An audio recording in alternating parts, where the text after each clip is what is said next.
My fellow Americans, not long ago I received a letter from a woman in the Midwest. She wrote, "Dear Mr. President, in my humble way I am writing to you about the crisis in Vietnam. I have a son who is now in Vietnam. My husband served in World War II. Our country was at war.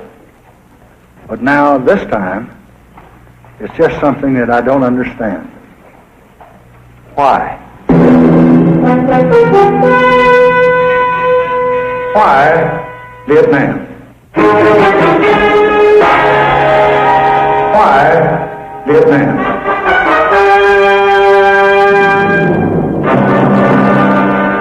Why Vietnam?"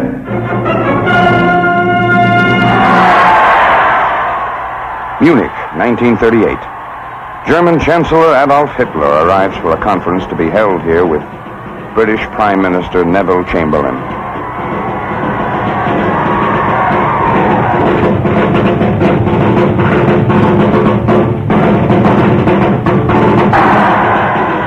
This meeting will long be remembered, for it opens the door to the dreams of dictatorship.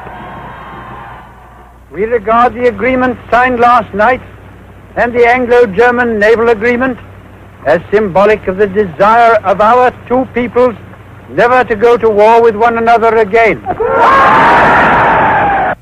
Peace in our time. A shortcut to disaster. But even then, this was no new lesson. It had stared us in the face with Mussolini in Ethiopia.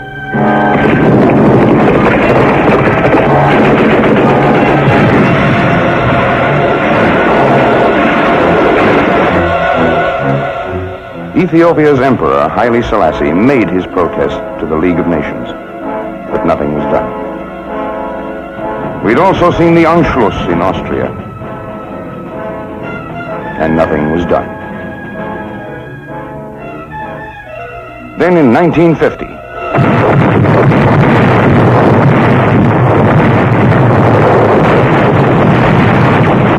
aggression was again unleashed, this time across the 38th parallel in Korea.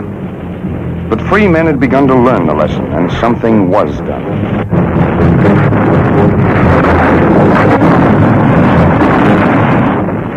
The lesson had been learned, and President Johnson had phrased its meaning well. Aggression unchallenged is aggression unleashed. Why must young Americans, born into a land exultant with hope and with golden promise, toil and suffer and sometimes die in such a remote and distant place? The answer, like the war itself, is not an easy one. But it echoes clearly from the painful lessons of half a century. 3 times in my lifetime, in 2 world wars and in Korea, Americans have gone to far lands to fight for freedom. We have learned at a terrible and a brutal cost that retreat does not bring safety, and weakness does not bring peace. And it is this lesson that has brought us to Vietnam. For the background to our involvement in Vietnam, we must go back to a shell-cratered place called Dien Bien Phu.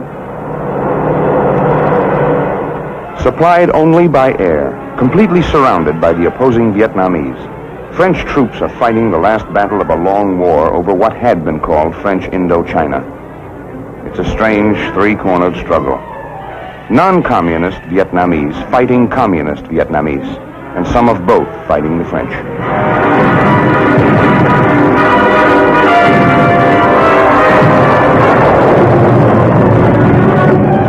By 1954, the inevitability of French defeat has become clear.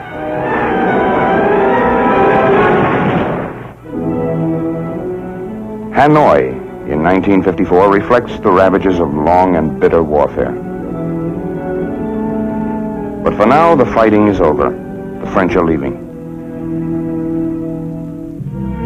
The red star flies over Hanoi as the communist forces move in. At a conference in Geneva, an agreement has been reached. It divides Vietnam into North and South, turns over the North to the communists, and marks the end of French colonial rule. The agreement also provides the machinery for bringing true peace to Vietnam if the communists act in good faith.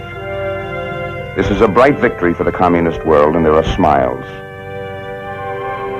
But not on the faces of the more than 1 million Vietnamese who desert their homes and flee southward rather than live under a communist regime. From then to now, the basic story of United States help to Vietnam is simple. The communists have steadily increased their pressure on South Vietnam. South Vietnam has asked for greater support to resist that pressure and has received it. So increasing communist aggression has called forth increases in the scope of United States counteraction. But United States policy has remained the same. We are committed to helping a free people defend their sovereignty. Let us trace the history of that commitment.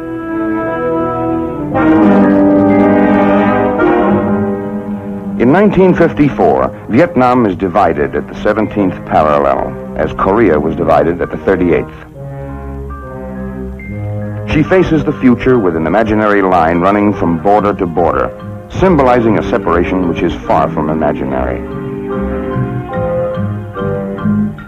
In the north, Ho Chi Minh, communist leader of North Vietnam, plays the kindly, smiling grandfather. But behind the smile is a mind which is planning a reign of terror in South Vietnam, in which children and adults alike will be the victims. In South Vietnam, peace brings a fresh beginning. The people set about building new homes, new hopes. Free elections are held in the South alone when it becomes clear that the communist regime in the North has no intention of permitting genuinely free elections in its half of the country.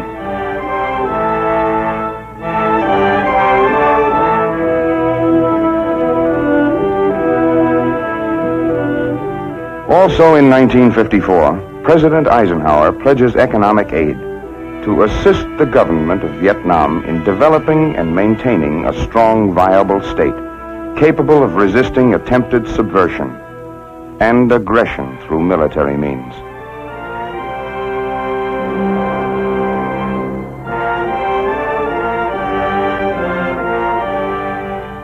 Land reforms redistribute farmlands in the South so that farmers own their fields and reap for themselves the fruit of their toil. With American economic aid, the South begins to prosper, and the hopes of the people are for peace.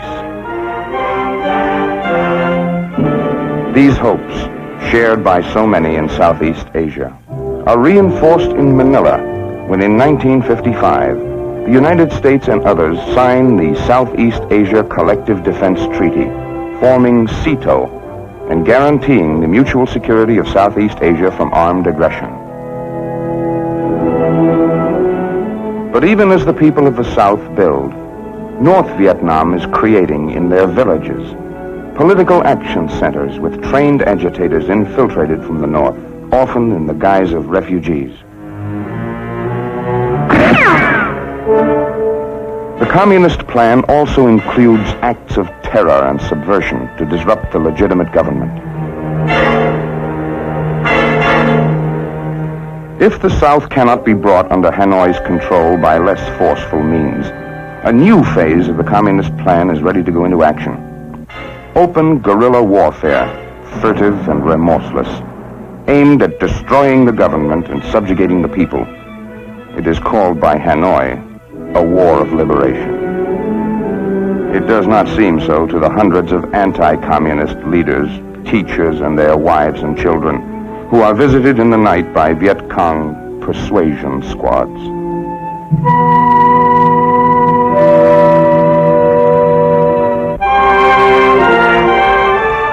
This is the prize the communists are after.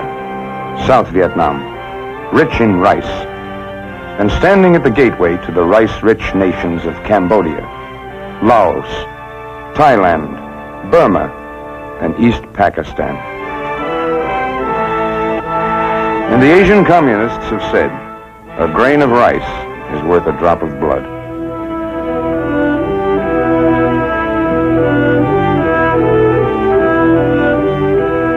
There are also natural resources: coal, phosphate, zinc, tin, manganese, the raw materials on which to base industrialization or feed a war machine. Natural rubber. South Vietnam has this too. And the latex processing facilities which make of raw rubber the vitally important material it is in today's world. This, then, is another aspect of the South Vietnam which the North covets. A nation moving toward greater industrialization. A rich prize indeed in the eyes of communist strategists. At Gettysburg College in 1959, President Eisenhower clearly recognizes the danger. We have learned, too, that the cost of defending freedom, of defending America, must be paid in many forms and in many places. They are assessed in all parts of the world, in Berlin, in Vietnam, in the Middle East, here at home. Unassisted, Vietnam cannot, at this time, produce and support the military formations essential to it. Military, as well as economic help, is currently needed in Vietnam. By 1960, every area of life in the South has become a combat zone.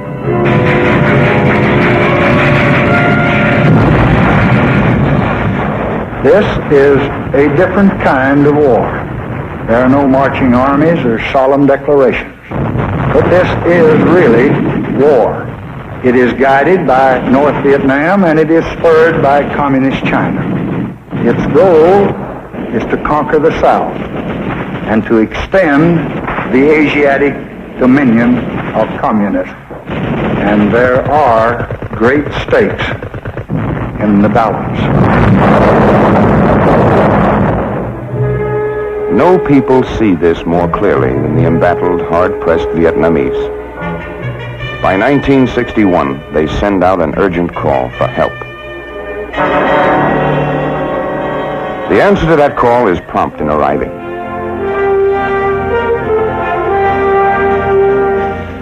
America promises substantial military and technical aid, machines and equipment to resist aggression, and the trained men to teach Vietnamese fighting forces how to put them into effective use.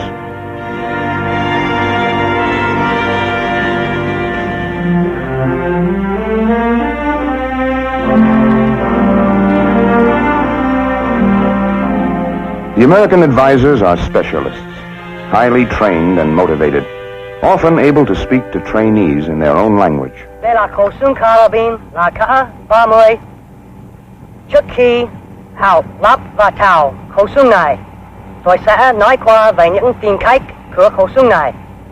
Instructors and advisors willing and able to teach find men whose freedom is at stake, eager and quick to learn.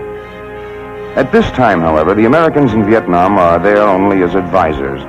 There are no United States combat units as such. The advisors' primary job is to train and encourage the South Vietnamese fighting men they have come to respect and admire. This guerrilla warfare is the latest tactic in the global communist plan. Korea showed that the free world would meet and stop conventional invasion, and communists' efforts to dominate newly emerging nations through trade, aid, and political subversion had little success. Now a new kind of politically camouflaged invasion must be faced, the so-called People's War of Liberation. As months go by, the communists lose a lot of men, but there are many more in the North who will be sent south to replace them, and others can be kidnapped and forced to serve.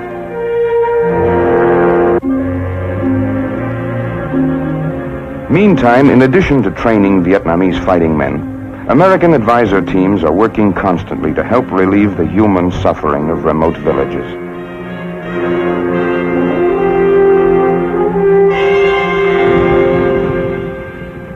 Under pressure of growing communist aggression, the flow of American equipment and advisors is increased. It is the only means of meeting the rising tide of infiltration and attack from the north, especially since aggressive guerrillas with no citizenry to protect can tie up forces 10 times their own number.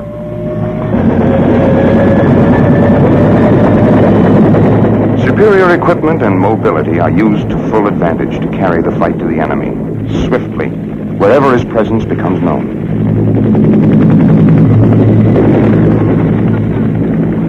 The Vietnamese soldier is quick to grasp the techniques involved in copter-borne counteraction to guerrilla raids on country villages, and he uses his new knowledge well.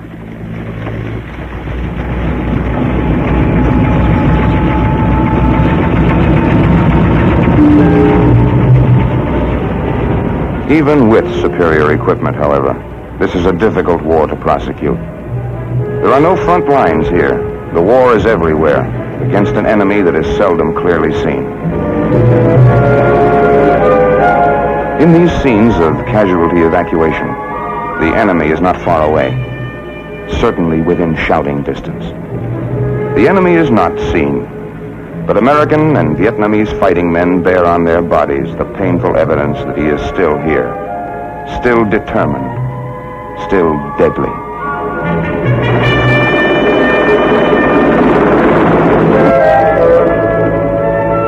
Throughout this time, the combat capability of South Vietnam's military forces is growing. American advisors work to bring the level of training and combat readiness of these forces as high as possible. But as North Vietnam continues to send in fresh cadres, there is a growing need in South Vietnam for fighting men. The losses suffered by the South in combat are cruelly heavy for a nation whose population is no larger than that of New York State.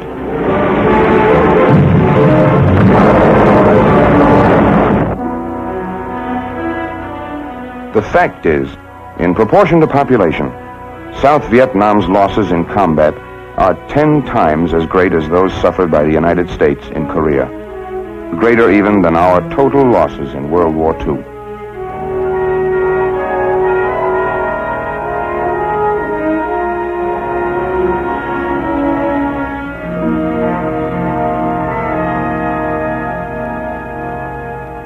Then in August of 1964, the Communists again enlarged the scope of the conflict. Renewed hostile actions against United States ships on the high seas in the Gulf of Tonkin have today required me to order the military forces of the United States to take action in reply. That reply is being given as I speak to you tonight. Air action is now in execution against certain supporting facilities in North Vietnam which have been used in these hostile operations. Never until now have American men and machines struck directly at communist North Vietnam. Later in August, Secretary of Defense McNamara sets the record straight. We wish to emphasize we seek no wider war. Our response will depend upon the action of the aggressors, in this case, the North Vietnamese. The key to the situation remains the cessation of infiltration from the north into the south. We seek no wider war, but we find ample evidence that there is no relenting on the part of the North. In this one captured shipment of Viet Cong arms, there are 1 million rounds of small arms ammunition, 3,500 rifles, submachine guns, and some 4,000 anti-tank and mortar rounds. And there's no doubt about the source. The Chinese markings are unmistakable.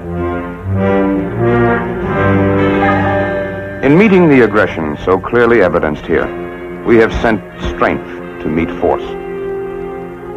But we have also repeatedly sent word that we are willing to talk, as Secretary of State Dean Rusk makes plain. Our war aim in South Vietnam is peace. President Johnson has directed me to do everything possible to bring this matter from the battlefield to the conference table. And so we've been utilizing all of the existing and available political machinery for that purpose.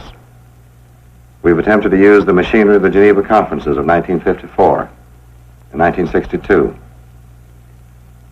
Last year, we brought the Vietnam problem before the Security Council of the United Nations at the time of the Gulf of Tonkin affair. But Hanoi refused an invitation to come to the Security Council to talk about it. The distinguished Secretary General of the United Nations, U Thant, considered a peace mission himself to bring about peace, but Hanoi and Peiping told him not to come. Britain has made many efforts to find a path to a settlement. First, by working toward a new conference in Geneva, and then by a visit of one of their senior statesmen, Mr. Patrick Gordon Walker. But the effort for a Geneva conference has thus far been blocked, and Mr. Gordon Walker was told that he should stay away from Hanoi and Peiping. The Commonwealth attempted to send a committee of the Commonwealth to various capitals to explore the possibilities of peace. We welcome that initiative, but Hanoi and Peiping told them not to come. We made a number of efforts on our own, both publicly and privately. President Johnson at Baltimore, for example, offered unconditional discussion with the governments concerned. But Hanoi and Peiping called this offer a hoax. 17 non-aligned nations publicly appealed for a peaceful solution by negotiations without preconditions. We welcome this proposal, but it was rejected by Hanoi and Peiping. The distinguished President of India made a constructive suggestion that there be an end of hostilities and an Afro-Asian police force established in Vietnam. To us, this proposal was full of interest and hope. But by Hanoi and Red China, it was rejected as a betrayal. So all of these abrupt and violent rejections of peaceful settlement are just what they appear to be. Clear proof that Hanoi is not yet prepared for discussions, unless it be accepted in advance that South Vietnam be subjected to communist domination. And so the record seems very clear to us. Hanoi is presently resisting the road to peace. Peiping, even more so. The declared doctrine and purpose of the Chinese communists remain clear: the domination of all of Southeast Asia. And indeed, if we listen to what they're saying to us, the domination of the great world beyond.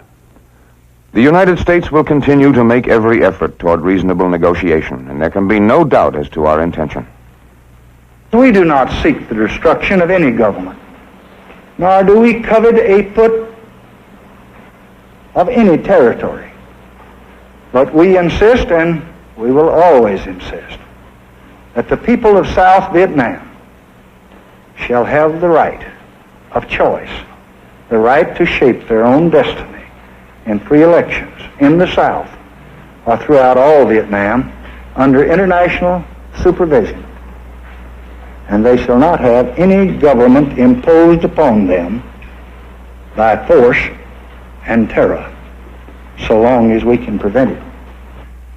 We do not want an expanding struggle with consequences that no one can foresee, nor will we bluster or bully or flaunt our power. But we will not surrender, and we will not retreat. The answer to American offers to move from the battlefield to the conference table continues to come in the form of high explosives aimed at American air bases and other troop installations in the South, including the barracks of American servicemen.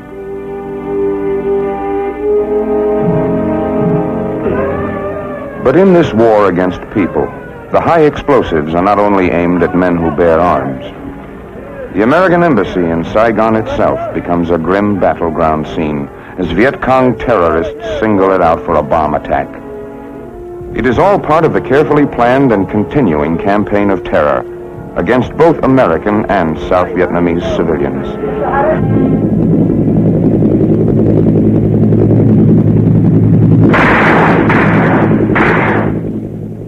Increasingly now, Americans are functioning directly in the fight for freedom in this far, foreign corner of the earth.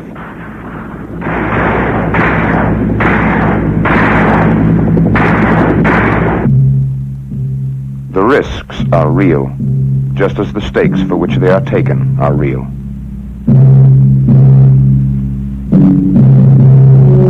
But Americans risk and sometimes give all that they have half a world away from home, because they know that once again, half a world away has become our front door. If freedom is to survive in any American hometown, it must be preserved in such places as South Vietnam. And as President Johnson has pointed out, it is up to us. Most of the non-communist nations of Asia cannot by themselves and alone resist the growing might and the grasping ambition of Asian communism. Because this is true, and because we are a nation which honors its commitments, and a people committed to our honor, we intend to convince the communists that we cannot be defeated by force of arms or by superior power. I have asked the commanding general, General Westmoreland, what more he needs to meet this mounting aggression. He has told me, and we will meet his needs.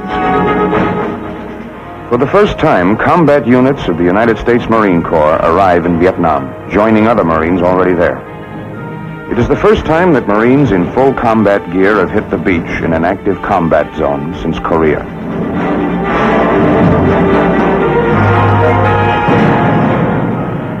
Army combat units also arrive, and the message of their presence on Vietnamese soil is plain.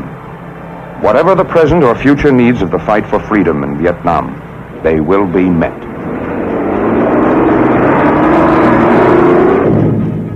American forces in Vietnam know that the communists' so-called War of Liberation is no less a form of aggression than was the conventional attack in Korea. And they know that this new form of aggression must be defeated and proven unprofitable, or the communists will be encouraged to try it elsewhere with greater confidence and resources. So the war goes on. Clearly, it is the communists who have made that choice. And as always, the innocent suffer.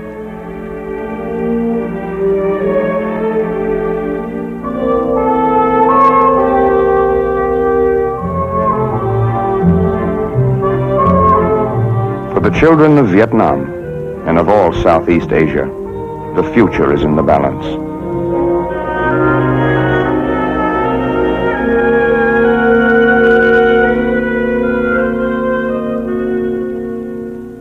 If they are to realize their heritage as free men tomorrow, there are for us today hard realities to be faced. I do not find it easy to send the flower of our youth, our finest young men, into battle.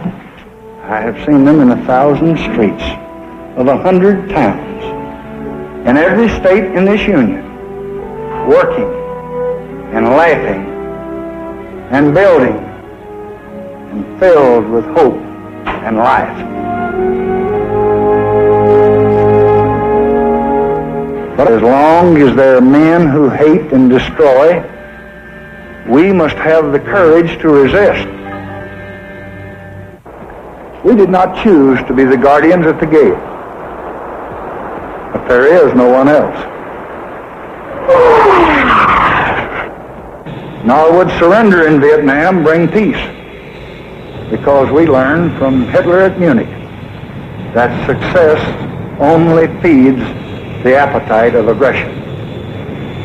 Moreover, we were in Vietnam to fulfill one of the most solemn pledges of the American nation. 3 presidents, President Eisenhower, President Kennedy, and your present president, over 11 years have committed themselves and have promised to help defend this small and valiant nation. Strengthened by that promise, The people of South Vietnam have fought for many long years. Thousands of them have died. Thousands more have been crippled and scarred by war. And we just cannot now dishonor our word or abandon our commitments or leave those who believed us and who trusted us to the terror and repression and murder that would follow. This, then, my fellow Americans, is why we're in Vietnam.